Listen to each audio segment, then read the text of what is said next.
చలమలశెట్టి సునీల్ గారు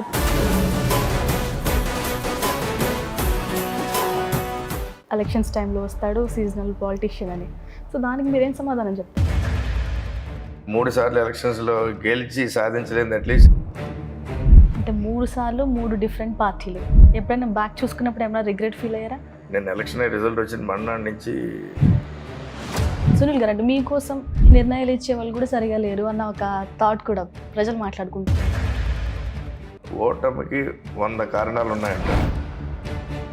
రాజకీయాల్లోకి వచ్చిన ప్రతి వ్యక్తి ఇలాంటి మాటలు చెప్తారు, బాగుంటాయి. కానీ ఓట్లు వేసిన తర్వాత గెలిచిన తర్వాత వాళ్ళ దారి వాళ్ళు చూసుకుంటారు అంటే. కానీ పాలిటిక్స్లో ఉండే బిజినెస్ మెన్ అంటే కాకినాడ అనగానే కాపు సామాజిక వర్గం లేకుండా అసలు న్యూసే ఉండదు. సో సామాజిక వర్గం మీకు ఎంతవరకు యూజ్ అవుతుంది అనుకుంటున్నారు? న్యాచురల్గా సామాజిక వర్గం అంతా మనల్ని. మీరు చిరంజీవి గారికి సన్నిహితులు, ఆయన కూడా చాలా ఇష్టపడతారని విన్నాం. సో ఆయన ఎవరికి సపోర్ట్ చేయొచ్చు అలాంటి కండిషన్ వస్తే? సపోర్ట్ అన్నది అంటే గత ఎలక్షన్ సీన్ రిపీట్ అవుతుంది అనుకుంటున్నారు. అంటే 7 అసెంబ్లీ సెగ్మెంట్స్లో 6 వైసీపీకి 5 సీన్ తీసుకుంటే 1 టీడీపీ.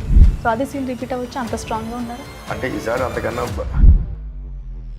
సంక్షేమం గెలిపిస్తుంది అనుకుంటున్నారా, చేసిన అభివృద్ధి గెలిపిస్తుంది అనుకుంటున్నారా? అభివృద్ధి అంటే చాలామంది అసలు ఏం జరగలేదన్న మాట చెప్తూ ఉంటారు. సంక్షేమం జరిగింది కాబట్టి. అంటే 4వ సారి రాబోతున్నారు, కొత్త వ్యూహాలు ఏమైనా ఉన్నాయా మీ దగ్గర? ఈ 400 గ్రామాల్లో మనకి